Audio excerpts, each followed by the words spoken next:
Bienvenue dans l'épisode 9 de notre immersion dans le sommeil du bébé de la naissance à 12 mois. Dans les épisodes précédents, on a parlé de la biologie du sommeil, du système nerveux, de la digestion, de l'environnement, de la proximité, des pleurs, puis de la chronologie du sommeil, de la vie in utero jusqu'à 1 an. Aujourd'hui, on entre dans le concret du quotidien parce qu'une fois qu'on a compris la physiologie, on peut un petit peu plus passer à l'action. Parce qu'à un moment, la vraie question devient « Qu'est-ce que je peux ajuster chez moi sans me perdre et sans tout révolutionner ?»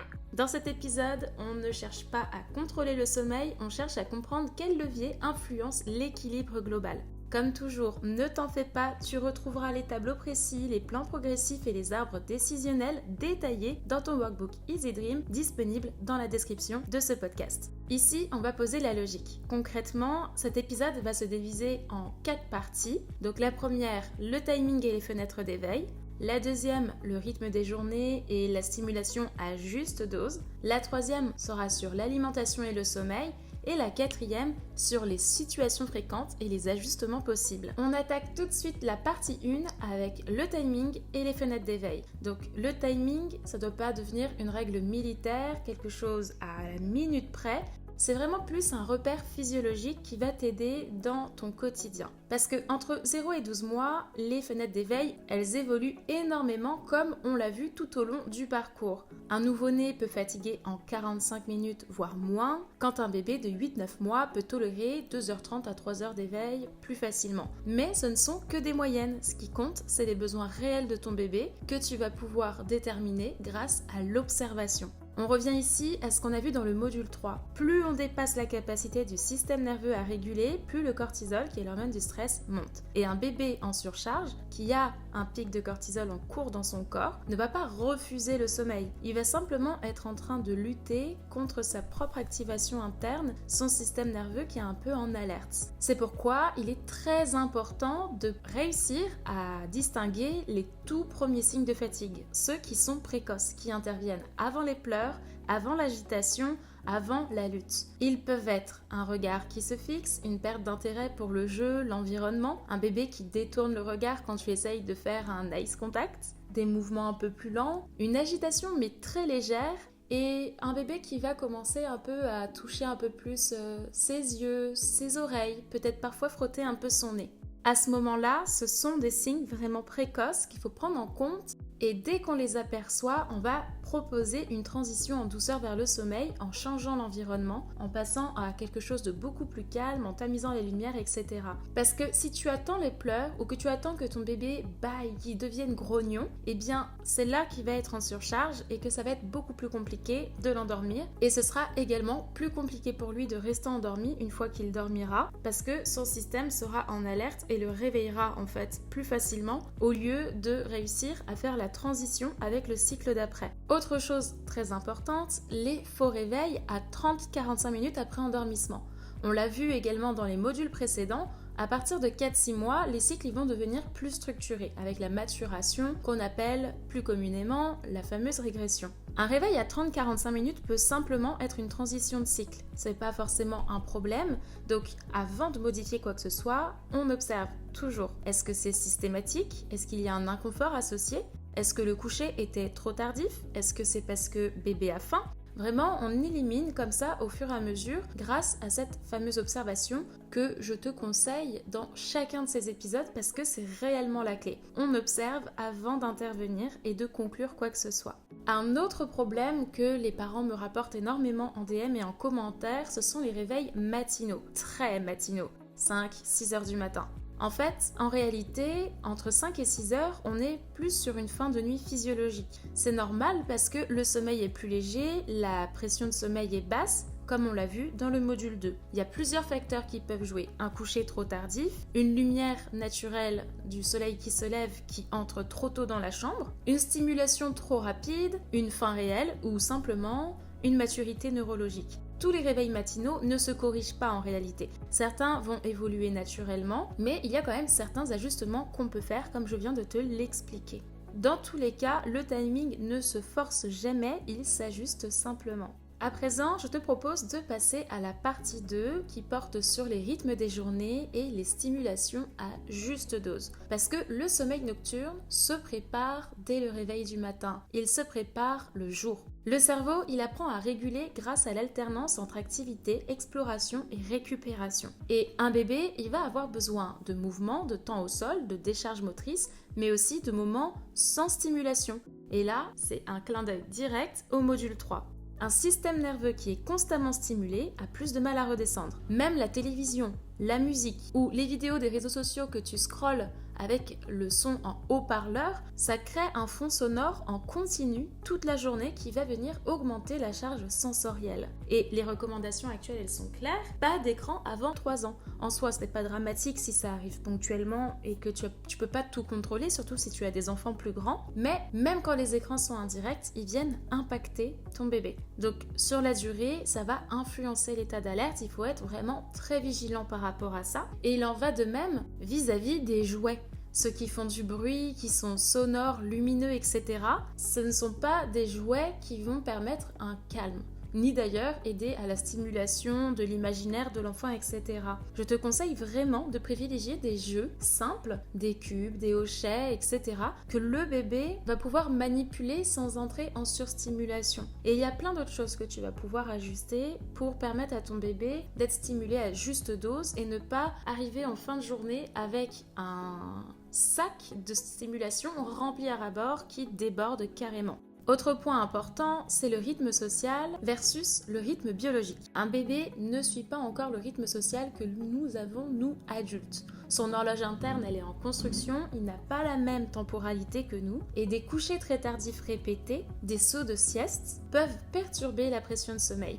On peut tout à fait ajuster progressivement, jamais brutalement, je te dis pas de tout changer du jour au lendemain, mais de d'abord observer ton bébé sur quelques jours de façon à vérifier quel est son rythme à lui, son rythme biologique, plutôt déjà que de comparer aux moyennes, mais aussi de ne pas imposer tout le temps, en fait, au quotidien, un rythme qui conviendrait plus à un enfant plus grand ou qui correspond à ce que toi, tu as envie de faire. Je ne suis pas en train de te dire ce que tu dois faire, j'essaye de t'expliquer qu'en fait, par exemple, si tu passes toute ta journée dehors avec beaucoup de stimulation et que tu empêches ton bébé finalement d'avoir des phases de repos, que ce soit en termes de sieste ou de moments où il n'y a pas de stimulation, il est simplement là, posé, à observer dans le calme, dans le silence, eh bien ça va faire monter la pression en fait dans son cerveau et il va accumuler beaucoup de fatigue et encore une fois une surcharge sensorielle. Mais encore une fois, on peut ajuster progressivement et c'est pas non plus un calendrier militaire avec maintenant que j'ai un bébé, je ne peux plus rien faire et je dois vivre qu'en fonction de lui. Il y a un juste milieu qu'on peut trouver. À présent, parlons du pic du soir, le fameux pic entre 17h et 20h où le bébé va beaucoup pleurer, être très agité. Ça peut être tout simplement dû au fait que son système nerveux est plus fragile, avec une fatigue accumulée, une digestion plus lente et plus difficile en début de soirée et un trop-plein de stimulation, surtout si on ne fait pas de sas de décompression arrivé au soir. Dans tous les cas, ce n'est jamais un mauvais caractère, c'est vraiment une accumulation physiologique, comme je t'ai expliqué tout au long de ce parcours. Et ce qui va être très important, c'est d'éviter donc la sous-stimulation, donc de vouloir totalement aseptiser le quotidien de bébé parce que du coup, ça va empêcher de le fatiguer suffisamment, de se décharger comme il faut au niveau moteur. Mais il faut aussi éviter la surstimulation qui va amener une surcharge et rendre difficile les endormissements et augmenter les réveils nocturnes. Vraiment, la clé, c'est l'équilibre. Et j'ai un exemple, et même plusieurs que je voulais te partager ici, c'est que j'ai déjà reçu des dizaines de témoignages de parents qui me disent que eux n'ont jamais vraiment connu ni les coliques, ni les pleurs du soir, parce que les 3 premiers mois, ils ont vraiment vécu selon le besoin biologique, physiologique de leur bébé. Donc pas de surstimulation, pas de visite à outrance, pas de sortie à outrance, pas trop de jeux qui sont trop stimulants, etc. Qu'ils ont respecté les fenêtres d'éveil, et du coup, mes vidéos, elles sont super, mais que finalement, il y en a certaines dans lesquelles je donne des conseils, mais que pour eux, ça n'est pas utile parce qu'ils ont déjà respecté tout ça. Et c'est très intéressant de se rendre compte que quand on fait très attention à tous ces éléments-là, et qu'on part pas juste du principe que bébé il va naître et il saura dormir et bien dormir, peu importe ce qu'on fait, eh bien on peut améliorer, mais littéralement, le quotidien, les heures de pleurs, d'inconfort, etc.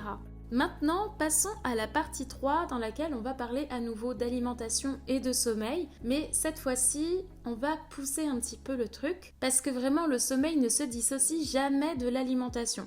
Avant 6 mois, les tétées nocturnes, elles sont physiologiques, même après 6 mois. Certains bébés ont encore besoin d'un apport nocturne. Et les pics de croissance peuvent augmenter temporairement les réveils. Donc c'est pas une régression, c'est juste une adaptation biologique. Et augmenter les tétées pendant un pic ne crée pas une mauvaise habitude ni une dépendance. On répond à un besoin et c'est essentiel. Cela dit, il y a une possibilité de bien vérifier les apports en journée quand bébé est diversifié, etc. de manière à être sûr que sur 24 heures, il a bien son total calorique. Ça peut réellement diminuer les réveils, de faire attention à ça. Parce que le bébé, il peut plus se réveiller s'il n'a pas assez mangé dans la journée et donc qu'il a besoin de se rattraper le soir, la nuit. Au sujet de la diversification, elle n'est pas une solution miracle pour faire ses nuits. Il y a beaucoup de parents qui pensent qu'une fois que bébé sera diversifié, il aura du coup l'estomac plus rempli et que ça permettra qu'il dorme mieux. Mais les données actuelles montrent que l'introduction des solides n'améliore pas significativement le sommeil nocturne. Au contraire, le sommeil continue d'évoluer selon la maturation neurologique, selon le développement du cerveau, pas avec la quantité de purée. Donc ça va être assez inutile, si je puis dire, de blinder bébé avec le repas du soir en espérant qu'il ne se réveille pas. Parce qu'au contraire, ça peut même rendre la digestion plus compliquée, plus lourde et augmenter les réveils, ou alors empêcher bébé d'atteindre un sommeil profond de qualité, parce qu'on le sait, même pour les adultes, on recommande de manger 3 heures avant l'endormissement, de manière à ce que la digestion soit terminée et que le cerveau puisse mettre toute son énergie à régénérer les cellules, etc. D'autre part, il peut être très intéressant de se pencher sur les réveils nocturnes. Est-ce que c'est des fins réelles ou simplement des fins de cycle ou des fins de nuit? Parce qu'un réveil à 5 heures peut être une vraie fin, comme une transition de cycle, comme une simple fin de la nuit, qui est totalement physiologique selon l'âge de ton bébé et tous les éléments dont on a parlé plus tôt. Donc c'est très important de toujours corréler avec l'appétit, la croissance, l'éveil, le développement, le stade dans lequel ton bébé est. Le sommeil, c'est jamais un indicateur isolé, c'est vraiment le résultat de tout plein de facteurs. Une question qu'on me pose aussi assez souvent, c'est au niveau des céréales dans le biberon le soir pour que bébé dorme bien. Déjà, avant 6 mois, ce n'est pas nécessaire d'en donner, c'est même pas recommandé parce que le bébé déjà un système digestif qui est immature, on recommande de commencer la diversification que plus tard, sauf avis médical, on peut commencer à 4 mois révolus, mais tu vois ce que je sous-entends. Et en plus, dans ces céréales, on va avoir du chocolat, du sucre, du gluten, et toutes ces choses, elles sont pas du tout bonne pour le système digestif du bébé. Ça peut vraiment augmenter les gaz et augmenter les réveils, les pleurs, etc. Et un bébé, il a un petit estomac au départ qui grandit. Et on va privilégier de respecter sa physiologie et s'il se réveille pour manger la nuit avant 6 mois, c'est normal. Il n'est pas nécessaire de chercher absolument à supprimer tous les réveils. Après 6 mois, on peut en proposer, mais pas de manière systématique parce que ça reste quand même un apport en glucides qui donne de l'énergie et le bébé n'a pas besoin de toute cette énergie nécessairement pour dormir. Au contraire, il a besoin d'être apaisé, etc. Ce qui va être encore une fois plus intéressant, c'est de vérifier ses apports sur la journée. Bien sûr, si ton pédiatre te conseille de donner des céréales dans le biberon le soir, écoute ton pédiatre. Je parle simplement de quand on décide soi-même de donner des céréales. D'autant plus que ça peut tout de même être intéressant lorsqu'on a un bébé qui est en stagnation pondérale ou en perte de poids. Maintenant, je te propose d'attaquer la partie 4, celle qui me vaut le plus de questions en général, les situations fréquentes. On ne va pas détailler ici des protocoles complets, mais voici comment lire certaines situations. En cas d'endormissement long, c'est souvent lié à une surcharge, un timing inadapté et un besoin de proximité. Pour les siestes chaotiques, ça va souvent être lié à des cycles immatures, une pression de sommeil inadaptée et un environnement à revoir. Pour les réveils nocturnes, on va plutôt analyser tout ce qui est faim, séparation, acquisition motrice, inconfort. Et pour la transition cododo à la chambre seule de bébé, on y va toujours de manière progressive, sécurisée, cohérente. On commence par des temps d'éveil dans la chambre pour présenter la pièce à bébé. Ensuite, on propose une seule sieste, notamment celle du matin. Une fois qu'elle est acquise, on peut proposer une deuxième puis une troisième selon où en est ton bébé. Et ensuite seulement passer aux nuits. En ce qui concerne les vacances, la reprise du travail, les maladies, la poussée dentaire, ce sont des perturbations normales. En général, je déconseille de commencer ou de vouloir installer un grand changement en plein milieu d'un bouleversement comme ceux que je viens de te citer. Au contraire, on accompagne, on sécurise, on consolide. Et une fois que la période est finie, on peut commencer à ajuster. C'est plus physiologique de fonctionner comme ça parce que dans ces moments-là de transition, de perturbation, le bébé il va avoir vraiment beaucoup plus besoin de son parent et vouloir à ce moment-là passer à une autonomie, ça peut être contre-productif et épuisant autant pour le parent que pour l'enfant. Avant de conclure ce podcast, je voudrais quand même qu'on fasse un focus sur les facteurs biologiques qui sont très souvent oubliés parce qu'il y a des facteurs plus discrets qui peuvent influencer le sommeil et on a par exemple la respiration nasale versus la respiration buccale. Parce qu'en fait un bébé physiologiquement est conçu pour respirer par le nez. Quand ton bébé dort la bouche ouverte et donc qu'il a une respiration buccale chronique, des ronflements persistants, une bouche vraiment souvent ouverte la nuit, ça peut venir fragmenter son sommeil. Parce qu'un sommeil moins oxygéné, c'est souvent un sommeil qui va être plus léger. Ça ne veut pas dire qu'il faut s'alarmer au moindre bruit, mais si tu observes des ronflements réguliers, des pauses respiratoires et des soucis ORL à répétition, n'hésite pas à consulter, ça peut vraiment être pertinent et ça peut changer déjà pas mal de choses dans les nuits, les siestes, etc. avec ton bébé et on s'en rend pas compte, mais ça peut même être le cas au niveau des tétés. Dans tous les cas, quand ton bébé s'endort la bouche ouverte, n'hésite pas à venir la refermer avec ton pouce sous son menton. L'autre chose qu'on oublie souvent, c'est les carences, et notamment la carence en fer. Parce que le fer joue un rôle essentiel dans la régulation dopaminergique et neurologique. Une carence en fer, elle peut être associée à de l'agitation nocturne, à un sommeil fragmenté, à de l'irritabilité, à des difficultés d'endormissement. Mais bien sûr, tous les bébés ne sont pas concernés. Mais si tu remarques une fatigue inhabituelle, des troubles persistants, n'hésite pas à discuter avec un professionnel de santé pour voir si un bilan est nécessaire parce que ça peut vraiment être ça finalement la clé. Bien sûr, il y a d'autres facteurs qui sont plus corporels comme un reflux, un inconfort digestif chronique, une dermatite qui démange la nuit, des douleurs dentaires, des allergies. Et tout ça, ça ramène au module 4 qui était sur tous les inconforts. Le sommeil, c'est jamais purement comportemental, c'est vraiment global. Toujours exclure le corporel avant de modifier l'environnement ou les habitudes et toujours vérifier tout ce que je t'ai expliqué tout au long de ce parcours. Pour résumer, quand un sommeil semble vraiment perturbé, il ne faut pas penser uniquement méthode et résolution de problèmes. Il faut penser biologie, physiologie, respiration, croissance, confort, régulation. Cet épisode touche maintenant à sa fin et ce que j'aimerais que tu retiennes vraiment, c'est que le sommeil n'est pas tout seul. Il n'est pas isolé. Il est influencé par le timing, la stimulation, l'alimentation, la maturation, l'environnement, la régulation, l'équilibre global et la santé globale. Donc, avant de vouloir chercher des solutions, demande-toi toujours qu'est-ce que je peux ajuster doucement dans mon quotidien pour apaiser ce dissommeil. Parce que oui, parfois, 20 minutes de décalage, une fin de journée plus calme ou une fenêtre d'éveil mieux respectée